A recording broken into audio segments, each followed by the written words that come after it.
वंदे मातरम। मैं हमेशा से कहते आया हूं कि सुप्रीम कोर्ट का जब भी कोई निर्णय आता है, अब वो पक्ष और विपक्ष वाले अपने अपने हिसाब से समझ लें, लेकिन जब सुप्रीम कोर्ट कोई चीज कहता है, मैंने हमेशा उस पर बात रखी है। आज मुद्दा है अरविंद केजरीवाल की रिहाई जो हुई है, तो वहां पर दिल्ली के जो अभी तक तो वो चीफ मिनिस्टर है, जब इस आदमी ने अगर कभी कभी कोई चीजें गलत कही, जब सेना वाली बात हुई थी, मैंने बिल्कुल जवाब दिया था विरोध का, लेकिन आज ये बात आती है ये इसके फेवर में है। तो यहां पर यह है ऑर्डर, सुप्रीम कोर्ट का ऑर्डर है 8 पेज का, यहां पर इसका नंबर है 5154 इसका नंबर है। अब जब मैं ये कहता हूं कि ये सुप्रीम कोर्ट का ऑर्डर मतलब अभी तक के लिए एक पूरी लीव की एप्लीकेशन, क्योंकि बहुत सारे दो चीजें आपको बेसिकली 3 पॉइंट है जो आपको समझना जरूरी है। क्यों?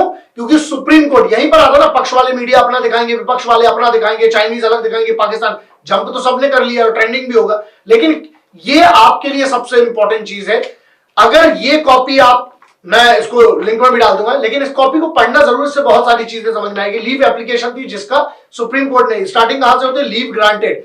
कौन है? अरविंद केजरीवाल वर्सेस कौन है? डायरेक्टरेट ऑफ एनफोर्समेंट, ईडी का जो विभाग की बात करें। लेकिन जो चार्जशीट जो हुई थी और जो कंप्लेन हुई थी वो किसने की थी? वो थी सीबीआई की चार्जशीट थी, उसका नंबर अलग है। अब यहां पर बात आती है कि नंबर, इसका पॉइंट नंबर 3 है इसका, जो कहता है number of legal pleas and issues have been raised including the scope of violation of section 19 of the Prevention of Money Laundering Act 2002, जो इसमें ये हुआ था, दोनों तरफ से आर्ग्यूमेंट हुए। इसके बाद इसका एक 5 नंबर पॉइंट है जिसमें DOE का मतलब होता है डायरेक्टरेट ऑफ एनफोर्समेंट। वो क्या कहता है, जो पॉइंट ये एक्सप्लेन कर रहा है, DOE had registered, complain number है 28 जो 22/8/2022 को हुआ है। उसके बाद रजिस्ट्रेशन में इसमें 17/8/2022 को आरसी नंबर दिया गया है अंडर सेक्शन, यहां सेक्शन समझना पड़ेगा, सेक्शन है 120B जो राष्ट्रद्रोह की धारा मानी जाती है वैसे तो, section 120B red with section 447A of the Indian Penal Code 1960, Section 7 of the Prevention of Corruption Act 1980. RC was registered on the complaint dated 20/7/2022 को, made by the Lieutenant Governor of Delhi जो UT के। उसके ऊपर क्या किया, government of India के एक director जो जिसको डिप्यूट किया जाता है मिनिस्ट्री ऑफ होम अफेयर्स के, वहां से पूरा ये वहां से शुरुआत हुई कंप्लेंट को लेके। The investigation by the DOE resulted, पूरा ये दिया गया है। इसके बाद ये होता है कि 2-4 बड़ी और फिर उसके बाद एडिशनल जिसको बोलते हैं सप्लीमेंट्रीज जो होती है चार्जशीट, वो करी गई थी, जो कि 26/11/2022 को हुई थी। यहां एक पॉइंट आता है। इसके बाद फिर जजमेंट्स का रेफरेंस दिया गया है, 10 में दिया गया है जो Mukesh versus state of west Bengal का था जजमेंट, सुनील, फिर इस पे इनके सबके रेफरेंस दिए गए हैं। ये हुआ है कि जो इतना बड़ा इलेक्शन है, क्योंकि एक नेशनल पार्टी का अरविंद केजरीवाल रिप्रेजेंट करते, क्योंकि party has been announced as the national party, तो उसके बाद ये था कि उनको इस चीज के प्रचार के लिए, लेकिन अब यहां पर बात आती है जैसे रिस्ट्रिक्शंस की बात आती है, उसके पहले एक पॉइंट आता है यहां पर 15 करके, यहां पर मतलब उसमें लिखा है पॉइंट 15 में लिखा है कि 9 बार जब समन दिया गया, वो बिल्कुल गलत बात है। अरविंद केजरीवाल ने उन समन का सम्मान नहीं रखा, जो आपको भी पता होगा जो हुआ।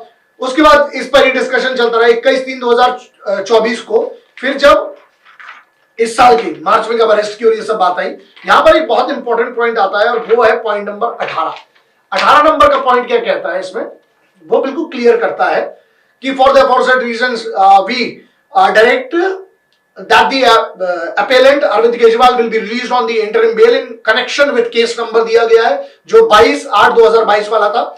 1 जून वहां से अभी ये लिखा हुआ है 1 जून 2024 तक के लिए, मतलब 1 जून के 2 जून को जो है इनको सरेंडर करना पड़ेगा। उसके बाद लिखा है 5 शर्तें लागू हुई हैं। शर्त नंबर 1 है, क्योंकि सबके नैरेटिव अलग है, पक्ष वाले, विपक्ष वाले, पाकिस्तान वाले, चाइना वाले, मीडिया वालों का जो अलग सर्कस है ना, वो नाच का, आपको सिर्फ नाच ना हो इस पे। सुप्रीम कोर्ट ने दिया सरमत थे, जब सुप्रीम कोर्ट ने कह दिया, सर्वोच्चतम न्यायालय ना सम्मान, उसने कह दिया चाहे वो पक्ष में आता विपक्ष में आता। मैं इसीलिए कहता हूं कि यहां प्रॉब्लम ये है ना, आप अपना पक्ष तय करने के पहले ना ये समझना जरूरी है। अब यहां पर बात यह आती, ही शैल फर्निश बेल बॉन्ड, मतलब इस पे ये कि 50,000 का एक बॉन्ड लगेगा।